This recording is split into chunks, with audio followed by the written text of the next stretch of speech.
I reckon let's wrap up WAF with a bit of speculation. Oh! So we've had our eye and we've sort of spoken at times about Perseus. Now they obviously had their growth story lined up in Sudan. 75 Ks from the border of Egypt, mate. Come 75 Ks, but still in Sudan. That's really hit the skids lately with the unfortunate civil war that we've seen in the country there. Why is now maybe a different period of time to before? It's because they've lost the growth project. WAF still has a growth project, and on a relative trading basis, Perseus is actually more fully valued for the cash flow that they're actually putting out there. G'day, money miners. Today is, JD, you got me again, 29th of June. Thursday. Well, apologies for my absence yesterday, boys. It's okay, mate. This BD world is bloody hard. Just want the money miners to know, I just had a couple of events in close proximity. I got my drinking under control. Not a problem. It's not a problem. It's all good. But, hey, you boys heading out for a bit of BD tonight. Anonymous location. Anonymous indeed. Should be good though. Matty, you got a nice hat going on there. What's Hey, check it out. The new Hootaroo hats. Oh, We've only I got, like it. Trav has done a bit of a custom order, but hey, if supply and demand, Merch coming soon. if you want. It's If 1,000 people of you want them at $50 a pop, we'll make them. well, I bought 3, but I only need 2 because clearly JD doesn't like his. He's not wearing it. Mate, I've lost it. I love it. Hootaroo. You're the one that says hootaroo, and here I am making a bloody hat, and you just. But I love it and I appreciate you it. dogged me. We're getting our own hoodies too for diggers and dealers. So, wait, a bit of merch, maybe. Merch is bloody hard work. The hoodies amongst the suits, mate. I'm keen. Anyway, let's get into it today. So, are you going to blow yourselves out tonight and turn up tomorrow, or you'll probably still be here tomorrow? The only blowing myself out I'm going to do, mate, is probably run out of breath while talking on this show again today. Not like you, Travie. Righto. Today, boys are doing a bit of a deep dive into WAF for their funding announcement for Kiaka. And there's also some significant news out for the proposed July 1st heritage laws we're going to go into, and also a bit of other news out of WA1, ding, ding, ding, Travis Ricciardo, Panoramic Resources, and also a bit of possible, would you say, Trav, bit of speculation about the Fenix Mount Gibson Geraldton port news. Is it speculation? Oh, I think I got it wrong at the start, so not really speculation anymore, but there's an angle there that might be curious. Possible we're just making up our own word on the decline these days.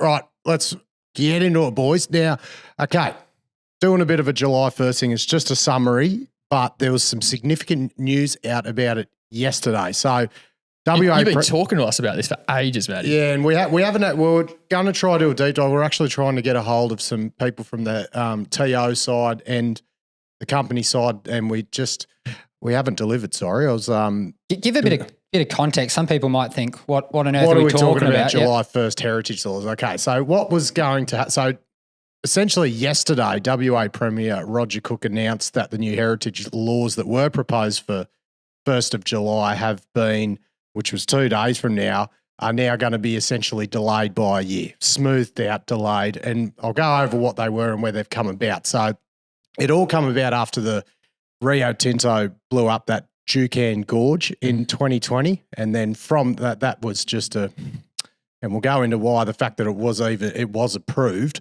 From that really triggered a change in the heritage laws that were going to be implemented on 1st of July. So previously the industry had a lever, you would say, called a Section 18, which would allow a mining company to apply to the government to use land for mining purposes that would result in the law, it says the alteration, damage, removal, destruction or concealment of any Aboriginal sites on the land. So if you go by those laws, Rio Tinto actually were given approval in December 2013 via a Section 18 to blow up that Jucan Gorge, and they were given ministerial consent by that was the then Premier Peter Collier, WA Liberal government. So based on what Rio Tinto did, I think he was the minister at the time, not the premier, but the minister, the relevant minister in the space. Yeah. So essentially the acts of, even though it was approved, the act that Rio Tinto did blowing up that Duquesne Gorge, which was a 40,000-year-old site, them and the government, they've thrown today's mining industry under the bus a bit because very poor respect for traditional owners and heritage. So overall, the big issue is that even if the traditional owners were consulted and they didn't agree to have for this to happen or another similar event to happen, there was this lever called the Section 18 that companies could just go through and get the ministers to approve it anyway. So the power was on the company's side. Now, these proposed laws coming in July 1st were going to change that. So the Section 18 was no longer a lever. There was going to be much bigger requirements for heritage surveys, better engagement with traditional owners and the heritage organisations. But there was going to be a lot of administration on the heritage side. Now, on both parts of the traditional owners as well as mining companies and farming companies, it was quite onerous for a lot of parties involved. And it wasn't quite clear that there was the infrastructure in place yet. Yeah, so the big thing was going to be all these mining companies were going to have to put in all these new heritage surveys, but there wasn't the admin side to get them through. So essentially, a lot of mining and exploration would be stopped until everything got up to speed. So they announced yesterday that they've, I guess, saw the risk in that, and they're going to the quote was from the Mining News article was Premier Roger Cook has announced that the government will take an education-first approach to compliance for the first 12 months with less onerous survey requirements. So they'll essentially start enforcing the new act from July 1st, 2024. So, it's quite significant. There was, a lot of exploration companies and other people sort of up in arms about how they actually go about this. So we'll have to stay tuned and see how that sort of plays out. Yeah.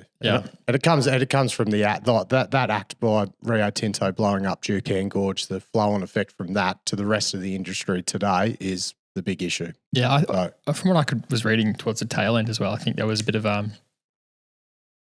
quite a few TO groups who were sort of indicating that they weren't going to have the capacity to respond to a lot of the heritage, the huge amount of heritage surveys that would come in response to it to comply. So I wonder if this is just a case of kicking the can down the road 12 months and there'll be another problem and we're not prepared for it again, or what happens now. Yeah, exactly. We'll have to wait till then. So, right, WA1 guys. Where's the John Laws ding, ding, ding, ding. Trav Ricciardo. Ding, ding, ding. Mate, yeah, WA1, I got to disclose now. I bought some shares. Myself too. JD already had shares. Oh, yeah, we've JD dinged on that before, but I couldn't sit there while JD was bloody happy and I wasn't. Rich as. There's nothing worse than watching your friends get rich, and you're not. So nothing worse. Quite exciting results though, and in line with the discussion with Bogan geologist and Manuel Dat that we'd had on the show three weeks ago. Oh, met Matty Dat over in Melbourne. Did you? Yeah, had a beer with him. Oh, nice absolute gentleman. Did you call him Daddy? Daddy. No, I got the T in there this time. Daddy. Great bloke. Absolute gentleman of a bloke. Oh, good on you, mate. And of course, both those guys are along the stock, so they, had their interests facing upward for that one. But it looks like it's been a pretty good announcement again today. Yeah, mate. A few more assay results are back, and Luni looks to be growing there. The assays extend it, 400 meters in multiple different directions here. And importantly, in one particular area where it looked like the niobium deposit may have closed off because the grade wasn't in this hole 34 in that direction out to the east, there's actually, now niobium grade passed beyond that to the east. And so I think that just goes to show that there can be a little bit of alpha when you're listening to Money in Mind podcast, mate, because Bogan Geologist talked about just this. I can play a snippet for the Money Miners now. Do it. For instance, there's a hole that was released, not a very important hole to most people, but hole 34 that was released in this last announcement. And if you notice, the oxidation profile actually comes all the way up to the surface. So there's a good chance that this deposit might actually extend.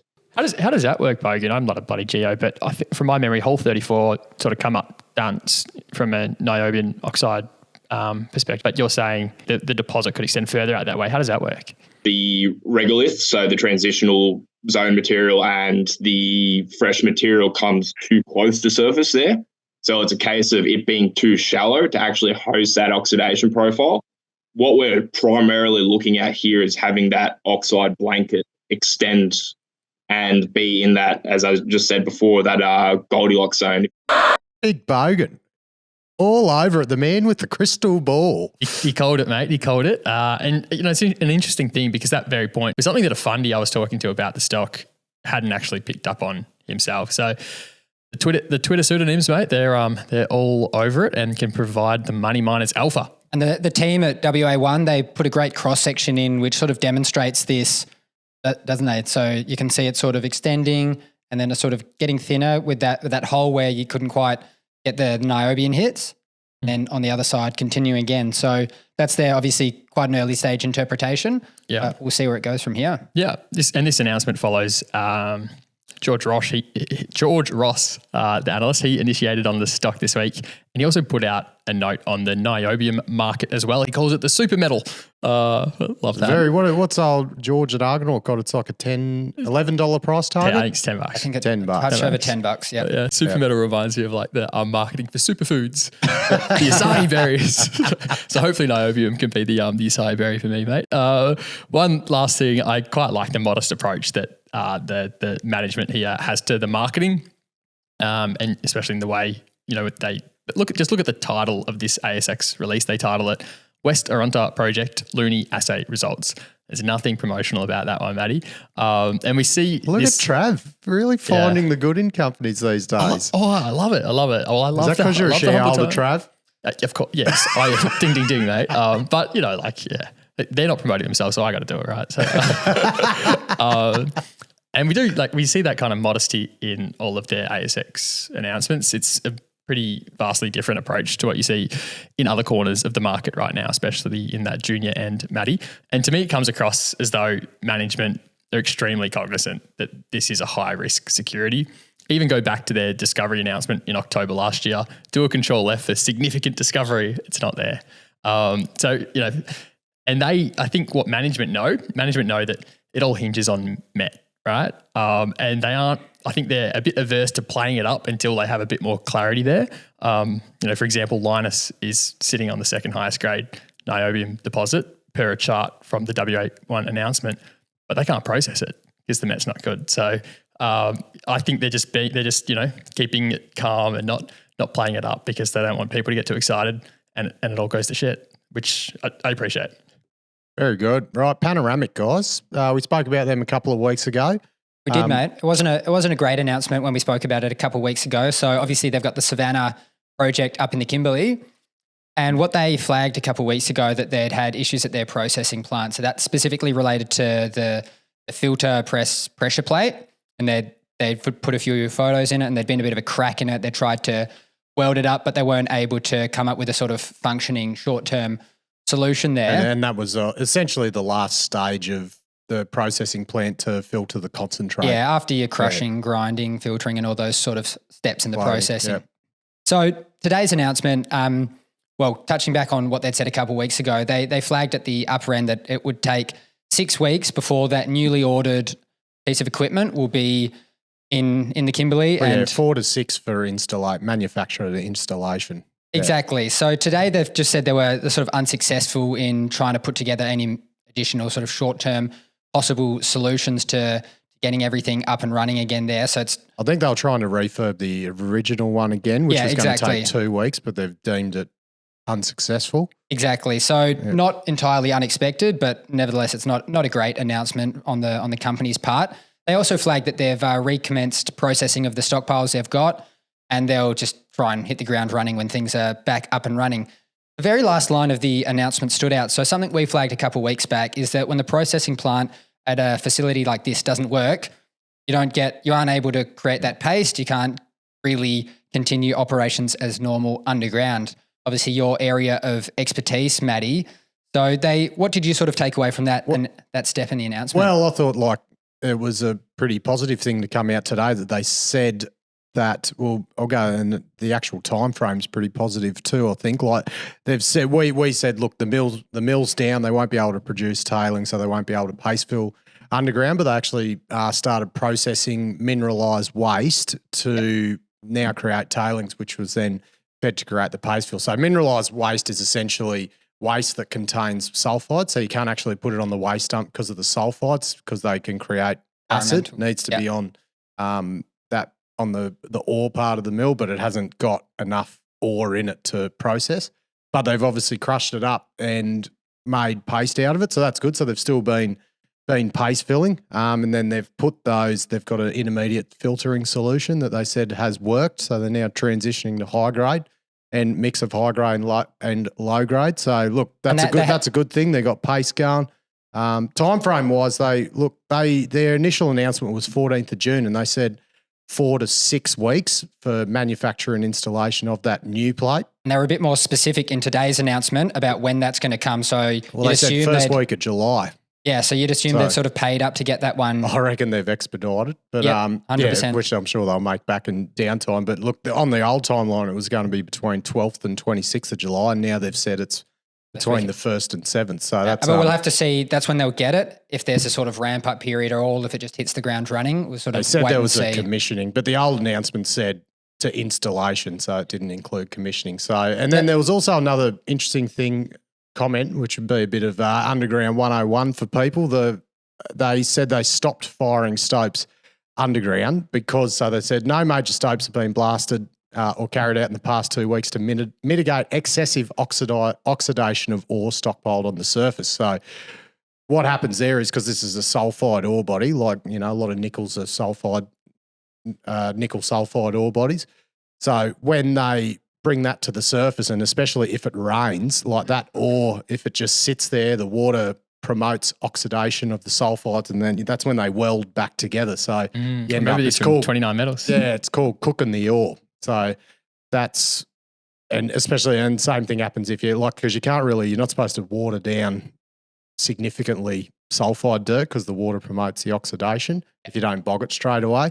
So that's what happens here as well. So they obviously can't, if you fire it and leave it sit there too long on the ROM and you don't actually crush it and it sits there, it'll end up welding back together. It'll be like a bloody solid rock. So that's what that meant. So hopefully onwards and upwards come first week of July for Panoramic. Yep. Absolutely. We flagged last time that, we thought they were high risk to need a bit of equity to get them over the line. So they haven't done a raise yet, so hopefully they get through. And I was just wondering if the real technical translation of this announcement is the welding didn't bloody work, Matty. Welding didn't bloody work, and we're paying a bit extra to get the other one up here quicker. They didn't say that. That's speculation, but I'd reckon they'd be calling in some favours to expedite the manufacturing of the new one. I would be. Imagine what 1 week of mill downtime's worth. Yeah. Pay an extra $100,000 for a bloody plate, couldn't you? JD, mining services, mate. Oh. We do it. MacMahon. So they actually went into a pause in trading at 10 a.m. Eastern, so right at the open. And then a few minutes later, I think 15 minutes later, they came out with a guidance update. Now, it's the 29th of June. So my first thoughts was shit, a guidance update is not going to be good. But lo and behold, it wasn't actually that bad. They just reaffirmed guidance. They gave more specific numbers within the previously announced guidance range that they'd given. They sort of quote saying, expecting revenue of 1.9 billion, and their EBITDA, so that's not EBITDA, without the depreciation, will be between 113 and 118 million dollars. So do you reckon they've done this to curb a bit of the end of tax year selling? Like put a little bit of a positive announcement to try and not see the end of financial year sell-off that you usually see for tax losses? Don't mind your theory. Yeah, I think it's quite good. The stocks traded flat for a sort of long time, but they were actually up 20% after this. So there might have been a few doubts as to how they were going to perform, but they've obviously, raised a lot of them. And just... Geez, it better be the number now since they've put it out. It's a skinny number, isn't it, JD? Those margins, we spoke about it when we spoke about the Parenti DDH1 deal, 6% EBITDA margin. These are tough businesses. They're capital intensive. Yeah, by no means a sexy business. They did flag that the fourth quarter would be much better, 7.9% as opposed to the 6% overall. And that was just more a factor of removing zero margin revenue that they'd had at their big their big contract up in Indonesia, as well as some operating improvements and just really working on that cost inflation issues that they've had. So all up a pretty good announcement, and I like the sort of tack of just keeping shareholders in the loop, Big time. Even when it's good. As you said, you don't see many of these, do you? Mate, both ways. Shareholders are the owners of the business. Just let you know we're still cracking along. I like it. I like it. Fenix, Mount Gibson, and the Port of Geraldton. Oh, how do these tie together? Wow. There's a bit of a link to a previous episode last week. Yeah, we've spoken about I reckon my word on the declines are becoming a bit contagious. Travis taking them to a next level. I just running with them. I feel like the conspiracy theorist within me is just heightened when Maddie's around. You got it. Yeah, that's an addictive personality. It's like if Maddie's good at something, I want to be better. I can spread more rumors. So what was the announcement here today? So Fenix, they're an iron ore producer. They've agreed to buy Shine Iron Ore Mine plus 2 storage sheds at the Geraldton port, and plus some Midwest Rail sidings plus Extension Hill assets from the company Mount Gibson Iron. They're not paying too much, paying $10 million cash, 60 million shares, which are valued at about 17 million today, plus 25 million long-dated Oppies, JD. So this company was capped at around about 150 from memory, and Mount Gibson capped at, I think, 530. Yep. The rationale, that's put forward is that Fenix, they reckon that with this additional port infrastructure, they can save $5 per tonne from their C1 costs, just in relation to the existing production that they're putting out of Iron Ridge, their Iron Ridge mine at the moment. And they also say they're keen to recommission their Shine Iron Ore mine as their second production asset. There is a hefty royalty on Shine. It's 20 cents for every dollar above $115 per tonne in the Platts Index iron ore price. Plus, there's some historic silica content at that asset that gets some penalties on the product as well. But this whole deal, Matty, the most interesting thing to me, it's not the iron ore play, it's actually the port assets. Yes. Bear with me talking about infrastructure. All right? I don't want to lose you. It's not an infrastructure podcast. So, and you can see in Mount Gibson's announcement that in order to retain these sheds at the Port of Geraldton, you actually need a minimum throughput level. And the way that the Mount Gibson announcement reads is that maybe they were a risk to lose these sheds, right? Because they weren't going to meet the minimum throughput level required. So is these sheds where they store the con or the crushed or the export material? Yeah. And there's usually like some conveyors that will take the whatever's in the sheds to the berth where they get loaded up. Yeah. So the interesting thing is Fenix, they have their own logistics company within Fenix that does all of that. But Fenix, they only had shed 13 at that port before. Now they get sheds 4 and 5 as well. And you can see in the image that they put up there in their announcement, fellas, that like those sheds 4 and 5, they transfer product to berth 5 for loading. And that image looks super familiar to me because of our conversation that we had with Flano the other week, Delta Lithium. We'll put an image on the YouTube for people sort of wondering what we're talking about as well. You can see it quite clearly there. So that's the same little bend. It's the same bend. Yeah. Flano mentioned having, I think he had an MOU with the Port Authority to try and access berth 4 as soon as it was available. And this deal though with Fenix is in relation to berth 5, which is right next door to it. So I'm wondering if Delta, wanted some hand in this deal as well. I don't have any information on that one, but and that'd be for their DSO coming out of Mount Ida, which is the end of this year. Yeah. And I mean the trouble which is not yet finalised for the port. Correct. Yeah, and I guess the difference with the DSO is just a temporary thing, right? It's not like you're gonna. Whereas I guess like iron ore, you require the sheds for ages because you're just long life, etc. So, but regardless, like we can actually see that Fenix plan to deal with producers of other commodities in relation to the infrastructure of this port. Now they've got one paragraph in their statement where they say, combining all 3 sheds under the same ownership provides Fenix the additional potential to blend iron ore products at the port, as well as segregate iron ore products from other products such as base metal concentrates, potash, urea, silica sands, and spodumene, in brackets, lithium concentrate. So I'm thinking maybe Delta can do a deal with Fenix now to get Are some they in port there? access. Is there a relationship there, Trav? Historically, Mount Gibson, Flano from his Atlas days at all? It's Fenix now. Nah. And Fenix is run by John Wellborn, ex-Resolute. So I don't know. Mate, everyone knows everyone. So Yeah. Yeah. There you go.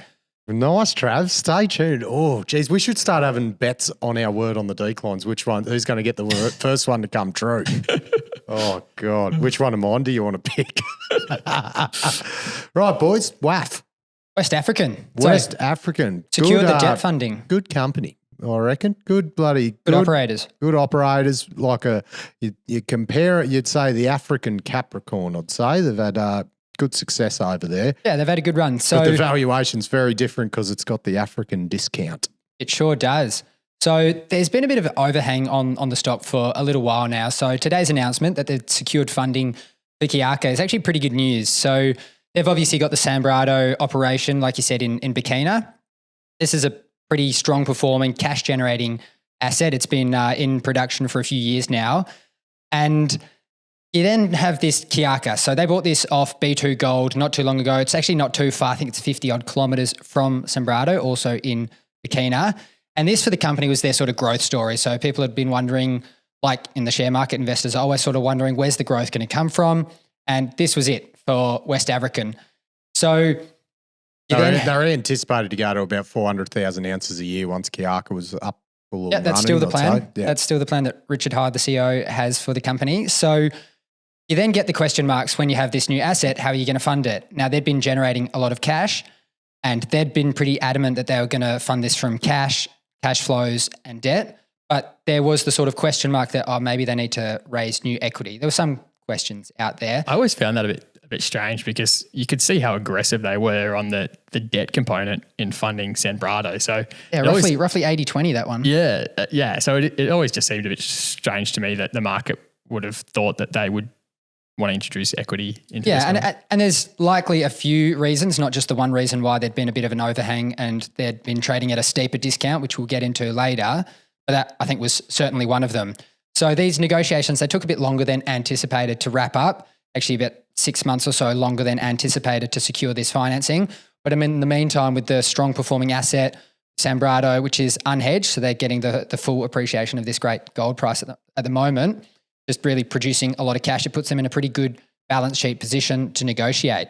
Not many people are unhedged, huh? Is it pretty like they'd be on the minority, the fully unhedged gold producers, eh? Yeah, it'd be a minority. So to the financing terms. Now, financing terms are actually one of the reasons why you see many companies hedged, specifically because it's a new requirement producing. by the lender. Yeah, and there's no mandatory hedging in this financing agreement actually. So the credit has been approved for US $265 million. Sprott Resources Lending and Chorus Bank, which is a local Burkina bank, are the ones who are mandated to arrange and underwrite it. And the company WAF has sort of flagged that the first drawdown will be in the fourth quarter this year in sort of two tranches. First US 165 and then another 100. So repayments will start. The second tranche is in the local currency as opposed. Yeah, so CFA franc. I think it's a sort of West African currency. Yeah, I'm sure hedges and whatnot in place so that you're not subject to those fluctuations in the currencies. The repayments are scheduled for starting 2 years after the initial drawdown, which is quite good. They'll take a while to construct the mine. And then late in 2025 is when the repayments start. And by 5 years after the initial drawdown, the repayments will end. So the interest rate, 5.3% above what the call it a reference rate. They don't actually say what this is, but not SOFR. I'd assume SOFR. Yeah. It's a bit strange they don't. Yeah, they don't call it out specifically, but you're looking at a bit over 10%. Like I said, no mandatory hedging. And there was one other interesting bit. They said that WAF will also pay $12.44 US per ounce of gold produced on the first 1.5 million ounces at Kiaka. So Trav, you dug a bit into what the sort of current value of that looks like. Yeah. I think if you just glimpsed at the announcement, you get the impression, their cost of debt is 10 to 11%, depending what SOFR is. That's the wrong take to have here because the real cost of debt, you actually have to include this little mechanism, which is it's like a basically a royalty for a defined period of production. So is it about 1%? 1% royalty net? Yeah, not far. It's on a per ounce basis, right? I worked it out to be worth about $15 million in today's dollars US. So the way to like think about it though is like the devil's always in the detail with Sprott. They always Sprott as a lender, there's always something in there, like be it options or warrants or something. There's always a little bit there for Sprott. They don't go hungry, those guys. Yeah. So I reckon an option I learnt the other day. Have you heard of a zippy option? I think they call them zippies. Someone said options at $0 exercise price. They used to get thrown in. Yeah. Zippos or Zippo. Yeah. Zippos. Yeah. 0 exercise price option. Yeah. Yeah, Zippos. Get a few of them. Give me a few of them. Sounds all right. Yeah. Or a performance right, I guess they can be, because if they're tied to a metric. Yeah. Right. Sorry, JD. Oh, good, mate. So I reckon let's give the money miners a bit of background on Kiaka. So it's a low grade, 0.9 grams per tonne, low strip ratio, high tonnage, big plant, 8.4 million tonnes per annum, and it's a long life asset. So pre-production CapEx, what they're going to have to spend in the next couple of years, the company has flagged at $430 million US. So like I said, they've actually started construction. They've put in roughly 30 million US into sort of early work payments. That's come from previous cash flows. So if you just sort of work in the 265 million facility that they now have, it sort of implies that there'll be US 135 that needs to be sourced from their current cash and their future cash flows. And to that point, the current cash and gold position is roughly 127 million US. Is that like 430 million bucks for a 8 and a bit million tonne plant? That's pretty good bang for buck, you'd think. That is good considering capital intensity. Yeah. Well, if you look at what Northern Star was spending $1.5 billion to add 15 million tonne to their 14 super pit. Yeah. I think. So 1.5. So this is significant. If you go per tonne basis, this is pretty good bang for buck. And that's one of the metrics analysts will sort of look at it on. Yeah, so you're dead right. It's good. And just lastly, on the financing side there, the company at these sorts of gold prices will produce roughly 25 million US per quarter. And that can, obviously that's before what the money goes to Kiaka is. So that can be put toward Kiaka. It's a bloody big mill, isn't it? That's bigger than, besides Super Pit. No, I'm sure there's Telfer and all that are pretty, Cadia, all that are pretty big. But eight odd million compared to Boddington's pretty big as well. Yeah, well, Red 5, what's that? Theirs is 4.7. It's going to run at 5.5, and this is at 8. Yeah. So pretty big mill. Big beast, yeah. So I reckon let's get into the finance side of things and see what WAF has kind of been trading at. Because just looking at the share price, you can see they've been trading at a bigger discount than normal. And like we sort of said at the top of the segment, it's probably on the back of this financing taking quite a while. They've had a couple quarters of lower production at Sombrado and some sort of question marks about the sort of chunkiness of when tax payments go out. So looking at the price to NAV, net asset value ratio, they're trading at under 0.5 times, and that's going off the couple analyst reports we can find. That's like developer territory, Yeah. And they're not. They're Absolutely. So like you said, Matty, they've got that sort of permanent Burkina discount that's always applied to a stock like this. Especially when if you go peer-to-peer against Capricorn and looking at what they produce and the cost and everything, and because Capricorn's at the premium, it's absolutely unbelievable side by side. Now, both of those companies actually are in a similar sort of stage where they've both got that single asset risk, and both of those companies, Capricorn and WAF, are looking to move beyond that. So they're making big strides here, but it'll be a few years still before they move beyond that single asset risk and get to that sort of 400,000 ounce per annum run rate that they're looking to achieve. So difference is though, the market almost fully values Capricorn to perfection. They've traded near that 1 times NAV, including the mine plan from Mount Gibson, right? So, but WAF discount, yeah, different story. So, a couple of things to look out for if you're sort of long this stock. Catalyst that might be coming up specific to the company is just more consistent performance from Sombrado, which I think they've done a pretty good job at. Smooth construction at Kiaka, and just looking for consistency with those tax payments going forward. Exploration success. They've got a few, logs in the fire regarding to exploration, and ultimately production in a couple of years' time at Kiaka. And probably ramp up as well, 0.9 grams, so low grade. But whereas if, as you saw what happened with Catalyst and and Red 5 as well, like their ramp up and the grade at the ramp up as well when they're taking the first bit out. That's where a lot of the problems come in. So it'll be seeing if they can get that grade through right at the start. Yeah, that's successful production trying to at get an Kiaka. 8 million tonne throughput. So it's just going to be a big show. Agreed, mate. I reckon let's wrap up WAF with a bit of speculation. Oh! Hey? Good work, boys. So we've had our eye and we've sort of spoken at times about Perseus. Now, they obviously had their growth story lined up in Sudan, which 75 Ks from the border of Egypt, mate. Come 75 Ks, but still in Southern Sudan. Egypt, not in Egypt. And that's Maya really Sands. that's really hit the skids lately with the unfortunate civil war that we've seen in the country there. So Perseus has said that's gone on a hold, and they're now looking for what could be next. And there's been rumours out there, we haven't started these ones, that WAF and Perseus could be sort of eyeing one another off. One could be eyeing the other off. So what's the size? So Perseus is a lot bigger, isn't it, than WAF? Oh, yeah, much bigger. A multi-asset 3 company. mines. Yeah. And it gets more fully valued for its assets as well. And Perseus's strategy is to pay stuff all for these undeveloped projects, build mines, and then benefit from that re-rate that happens because they do it on time, on budget, cost efficient. God, you look at WAF's share price, like $1.40 down to about 80 cents now. Like it's just been declining this year. I think that's why probably Perseus hasn't paid too much attention to WAF for the longest period of time, because they're a producer, so it's not on strategy for them in order, like in the way that they create value. However, why is now maybe a different period of time to before? It's because they've lost the growth project. WAF still has a growth project, and on a relative trading basis, Perseus is actually more fully valued for the cash flow that they're actually putting out there as well. So, if they were ever going to do it, it solves a problem for them, and it also and they could do it in a creative way. I think that WAF becoming fully funded now with this debt facility gives them a bit more firepower to fend off Perseus if they want to. But has Perseus got a lot of cash? They produce a lot of cash, wouldn't they? They'd be able to fund a lot of it cash, with cash, pay good divvy, and they also enhanced their debt facility, so they got real firepower to launch. Yeah, we've seen a couple opportunistic sort of bids in the metals and mining space of companies sort of on hard times. So yeah, we'll see how this one goes. All right, good work, boys. Stuff. Should we give a bit of a preview for tomorrow or not?